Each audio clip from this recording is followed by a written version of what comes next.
Hello everyone, સ્વાગત છે તમારું મારા કિચનમાં। તો આજે હું અહીંયા હોટલ જેવા જ સ્વાદમાં મેથી મટર મલાઈનું શાક બનાવીશ। ખૂબ જ એવું ટેસ્ટી આ શાક બનીને તૈયાર થાય છે। તો અત્યારે શિયાળામાં સરસ એવી ફ્રેશ મેથી મળે છે અને વટાણા પણ સરસ એવા તાજા ફ્રેશ મળતા હોય છે। તો એમાંથી આ રીતે તમે શાક બનાવશો તો ખૂબ જ એવું ટેસ્ટી બનીને તૈયાર થાય છે। જો તમને મારો વિડીયો પસંદ આવે તો સ્કીપ કર્યા વગર એન્ડ સુધી જોતા રહેજો અને મારા આ વિડીયોને તમારા ગ્રુપમાં શેર કરજો। તો શાક બનાવવા માટે પહેલાં આપણે મેથી લઈ લઈશું। તો મેથી મેં અહીંયા એક જુડી લીધી હતી, એમાંથી અડધી મેથીનો હું અહીંયા ઉપયોગ કરીશ। તો આ રીતે ડાળખી સાથે આપણે મેથી તોડવાની, એ ખાસ ધ્યાન રાખવાનું।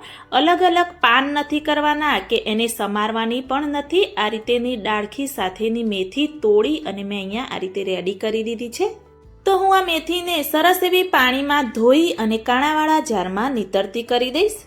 મેં અહીંયા એક બાઉલમાં વટાણા લઈ લીધા છે, જેને આપણે મટર પણ કહી શકીએ। તો સરસ એવા અત્યારે શિયાળામાં ખૂબ જ પ્રમાણમાં વટાણા મળતા હોય છે। તો આ રીતે મોટા એવા વટાણા લઈ લેવાના અને મેં અહીંયા કપના માપ પ્રમાણે આ રીતે 2 કપ ભરી વટાણા લઈ લીધા છે। વજનમાં જોવા જઈએ તો 200 થી 250 ગ્રામ જેવા આ વટાણા હશે। તો વટાણાને આપણે બાફવાના છે। તો હું અહીંયા એક બાઉલમાં બધા જ વટાણા એડ કરી દઈશ અને એમાં વટાણા ડૂબે એટલું આપણે પાણી એડ કરી દઈશું। તો ગેસ પર રાખી અને હું અહીંયા 4 થી 5 મિનિટ માટે વટાણાને બાફવા રાખી દઈશ। તો આ રીતે 4 થી 5 મિનિટ થાય એટલે ચેક કરી લેવાના। તો વટાણા બધા જ ઉપર આ રીતે આવી જાય એટલે આપણા બધા જ વટાણા સરસ એવા બફાઈને રેડી થઈ ગયા છે। તો આ સમયે આપણે ગેસની ફ્લેમ બંધ કરી દઈશું અને બાઉલને નીચે ઉતારી એને પણ કાણાવાળા જારમાં લઈ લઈશું। તો હવે શાક બનાવવાની ગ્રેવી પહેલાં આપણે રેડી કરીશું। એના માટે મેં અહીંયા કઢાઈમાં તેલ રાખી દીધું છે। તેલ થોડું એવું ગરમ થાય એટલે આપણે જીરાનો વઘાર કરીશું। જીરું થોડું સંતળાય એટલે ચપટી જેવી અંદર આપણે હિંગ એડ કરી દઈશું। 2 ડુંગળી આ રીતે કટ કરીને રાખી હતી એ અંદર આપણે એડ કરી દઈશું। તમારે જે રીતેનું શાકની ક્વોન્ટિટી કે ગ્રેવી બનાવી હોય એ રીતે તમે ડુંગળીનો ઉપયોગ કરી શકો છો। થોડા લીલા મરચાં, 5 થી 6 લસણની કળી અને આદુના 2 ટુકડા એડ કરી અને મિક્સ કરી દઈશું। તો આદુ, લસણ, મરચાં અને ડુંગળી સરસ એવી થોડી એવી ગોલ્ડન બ્રાઉન જેવો કલર થાય ત્યાં સુધી એને આ રીતે હલાવતા રહીશું અને સાંતળતા રહીશું। તો આ રીતે થોડો એવો કલર ચેન્જ થઈ ગયો છે। તો મેં અહીંયા 10 થી 15 કાજુના ટુકડા લઈ લીધા છે, એ અંદર આપણે એડ કરી દઈશું। કાજુ થોડા એવા અંદર સોફ્ટ થાય ત્યાં સુધી એને ફરીથી આપણે સાંતળવા દઈશું। આ રીતે એક એક ઇન્ગ્રીડિયન્ટ્સ અંદર આપણે એડ કરતા રહેવાનું અને 2-2 મિનિટ સુધી એને આપણે સાંતળતા રહેવાનું। તો આ રીતે થોડા એવા કાજુ પણ સંતળાઈ ગયા છે। તો મેં અહીંયા 2 ટામેટાં કટ કરીને રેડી રાખ્યા છે, એ પણ અંદર આપણે એડ કરી દઈશું। તો હવે ટામેટાં જલ્દી એવા કૂક થઈ જાય એના માટે અંદર થોડું એવું આપણે ટેસ્ટ અનુસાર મીઠું એડ કરી અને આ રીતે મિક્સ કરી દઈશું। થોડા એવા ટામેટાં સોફ્ટ થાય ત્યાં સુધી ફરીથી આપણે 4 થી 5 મિનિટ માટે સાંતળવા દઈશું। તો આ રીતે મીડિયમ ગેસની ફ્લેમ પર આ રીતે હલાવતા રહેવાનું અને સાંતળતા રહેવાનું। તો આ રીતે તમે જોઈ શકો છો કે ટામેટાં બધા સરસ એવા સોફ્ટ થઈ ગયા છે। તો ટામેટાને કૂક થતાં પણ 3 થી 4 મિનિટ જેવું લાગ્યું છે। તો આ રીતે બધું સરસ એવું સંતળાઈ ગયું છે। તો આ સમયે આપણે ગેસની ફ્લેમ બંધ કરી દઈશું અને કઢાઈને આપણે નીચે ઉતારી એકદમ પ્રોપર ઠંડુ થવા દઈશું। તો મેં અહીંયા 15 થી 20 મિનિટ માટે ઠંડુ થવા દીધું હતું અને ઠંડુ પણ સરસ એવું થઈ ગયું છે। તો એને આપણે એક મિક્સર જારમાં લઈ અને સરસ એવી ગ્રેવી બનાવીને રેડી કરીશું। જો તમારે શાક સાંજે બનાવવું હોય તો ગ્રેવી તમે વહેલા પણ બનાવીને રાખી શકો છો। તો ઝટપટ આપણું શાક બનીને તૈયાર થઈ જાય છે। સરસ એવી સ્મૂથ આપણે ગ્રેવી બનાવી પીસી અને રેડી કરીશું।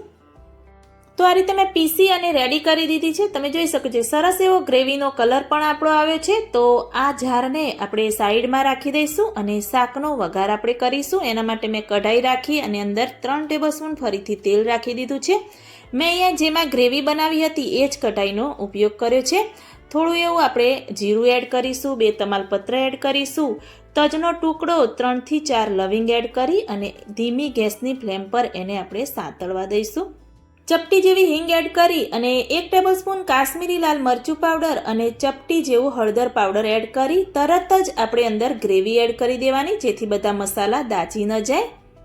તો આ બધા જ મસાલા આપણે મીડિયમ ગેસની ફ્લેમ પર જ સાતળવાના. તો મેં સરસ કલર લાવવા માટે 1 ટેબલસ્પૂન કાશ્મીરી લાલ મરચાંનો ઉપયોગ કર્યો છે, પરંતુ જો તમારે તીખું જોઈએ તો તમે રેગ્યુલર લાલ મરચાંનો પણ ઉપયોગ કરી શકો છો. આ રીતે બધું જ સરસ એવું મિક્સ કરી દેવાનું.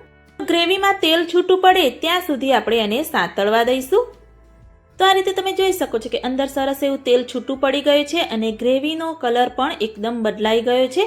તો હવે આપણે એમાં મેથી જે લીધી હતી એ મેં સરસ એવી ધોઈને રેડી કરી છે, એ બધી જ મેથીના પાન આપણે અંદર એડ કરી દઈશું. તમને અત્યારે મેથીના પાનનું પ્રમાણ કઢાઈમાં વધારે લાગે છે, પરંતુ આ રીતે ગ્રેવીમાં તમે મિક્સ કરશો એટલે એકદમ પાન બધા સોફ્ટ થઈ જશે અને પાનનું પ્રમાણ પણ એકદમ ઓછું થઈ જશે. તો આ રીતે મિક્સ કરી અને ફરીથી આપણે 2 થી 3 મિનિટ માટે એને કૂક થવા દેવાની. તો મેથી એડ કરી અને આ રીતે વચ્ચે વચ્ચે આપણે હલાવતા રહેવાનું, જેથી નીચે ગ્રેવી ચોંટે નહીં, અને આ રીતે એને થવા દઈશું. તો તમે જોઈ શકો છો કે મેથી છે એ ગ્રેવીમાં સરસ એવી મિક્સ થઈ ગઈ છે અને મેથી પણ સરસ એવી સોફ્ટ થઈ ગઈ છે. તો આ સમયે હું અહીંયા 1 ટેબલસ્પૂન કિચન કિંગ મસાલો અંદર એડ કરી દઈશ. જો તમારી પાસે કિચન કિંગ ન હોય તો તમે ગરમ મસાલો પણ એડ કરી શકો છો. મસાલાને સરસ એવો અંદર મિક્સ કરી દઈશું. તો આ રીતે ગ્રેવી થઈ જાય એટલે એમાં રસો કરવા માટે મેં અહીંયા મિક્સર જાર જેમાં ગ્રેવી બનાવી હતી એમાં જ પાણી લઈ લીધું છે અને પાણી મેં ગરમ લીધું છે, એ ખાસ ધ્યાન રાખવાનું. પાણી આપણે ગરમ જ અંદર એડ કરવાનું. તો અડધા ગ્લાસ જેવું કે તમારે જેવો રસો જોઈએ એ રીતે તમે પાણી એડ કરી શકો છો. આ રીતે બધું જ પાણી ગ્રેવીમાં મિક્સ કરી સરસ એવો રસો બનાવી અને અંદર આપણે જે વટાણા બાફેલા હતા એ અંદર એડ કરી દઈશું. ટેસ્ટ અનુસાર અંદર મીઠું એડ કરી દઈશું અને બીજા કોઈ મસાલા આપણે નથી કરવાના. જો તમને તીખું ઓછું લાગે તો તમે મરચું પાવડર અંદર એડ કરી શકો છો. તો આ રીતે વટાણા અંદર મિક્સ કરી અને ગ્રેવીને પણ આપણે 3 થી 4 મિનિટ માટે ફરીથી કૂક થવા દઈશું. તો આપણે મેથી મટર મલાઈનું શાક બનાવવાનું છે. તો મેં અહીંયા મલાઈ લઈ લીધી છે અને મલાઈ મેં અહીંયા 3 ટેબલસ્પૂન ઘરની ફ્રેશ લઈ લીધી છે. તમે બહારની જે અમૂલની આવે એ પણ ઉપયોગ કરી શકો છો. મલાઈ એડ કરી આ રીતે મિક્સ કરી અને એને ફરીથી થોડીવાર થવા દઈશું. 1 ટેબલસ્પૂન કસૂરી મેથી મેં લઈ લીધી છે, એને મસળીને અંદર આપણે આ રીતે એડ કરી દઈશું. જો તમારે શાકને વધારે મલાઈદાર બનાવવું હોય તો તમે મલાઈનું પ્રમાણ થોડું વધારે અંદર એડ કરી શકો છો. આ રીતે આપણે મિક્સ કરી દઈશું અને 1 મિનિટ માટે ફરીથી એને થવા દઈશું. તો મેં અહીંયા ફરીથી શાકને 1 મિનિટ માટે થવા દીધું હતું. તો હવે શાક આપણું સરસ એવું રેડી થઈ ગયું છે. તો ગેસની ફ્લેમ બંધ કરી દઈશું. કઢાઈને નીચે ઉતારી અને હું સર્વિંગ બાઉલમાં લઈ લઈશ. તો અત્યારે શિયાળામાં ફ્રેશ તાજા શાકભાજીમાંથી મેં અહીંયા મેથી મટર મલાઈનું શાક બનાવ્યું છે અને એની રેસીપી તમારી સાથે શેર કરી છે. તમે પણ એકવાર ચોક્કસથી ટ્રાય કરજો. બિલકુલ હોટલ જેવા સ્વાદમાં આપણું આ શાક બનીને તૈયાર થયું છે. જો તમને મારી રેસીપી સારી લાગી હોય તો મારી ચેનલને લાઇક, શેર, કમેન્ટ કરજો. મળીએ કોઈ એક નવા વિડીયો સાથે, નવી માહિતી સાથે. ત્યાં સુધી બાય બાય.